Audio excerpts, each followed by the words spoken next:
మాయకి నామరూపాలకి కట్టుబడిపోయినంత కాలం పునర్జన్మ. సత్యమైన బంగారము తెలిసినట్టు నామరూపాలు తీసేస్తే ఉన్నదంతా బ్రహ్మమే. బ్రహ్మసత్యం జగన్మిథ్య.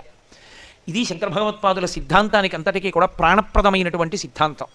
కాబట్టి అది అవగతమైతే వాడికి కైవల్యం. ఇక వాడికి అంతటా కనపడుతున్నది సత్యమే కాబట్టి బ్రహ్మం ఒక్కదాన్నే చూస్తున్నాడు, ఉన్నది అదొక్కటే. ఈ శరీరాన్ని కేవలంగా అద్దె ఇంట్లో ఉన్నట్టుగా ఉంటాడు, అది పడిపోతుంటే వదిలేస్తాడు.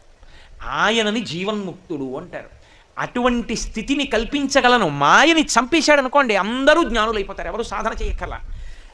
సాధన చేత భక్తి చేత భగవన్మార్గంలో ఎవరు నడుస్తారో వాళ్ళని మాయ పట్టుకోకుండా పరమేశ్వరుడు తొక్కిపెట్టి ఉంచుతాడు. వాడు ఆయన చేత తొక్కబడి ఆయన వంక చూసి నవ్వుతుంటాడు, చిన్ముద్రకి అందుతాడు. ఎవరు ఈశ్వరుని ఆరాధించాడో, ఎవరు ఆయన పాదాలు పట్టుకున్నాడో వాడికి ఆ జ్ఞానం ఇస్తాడు.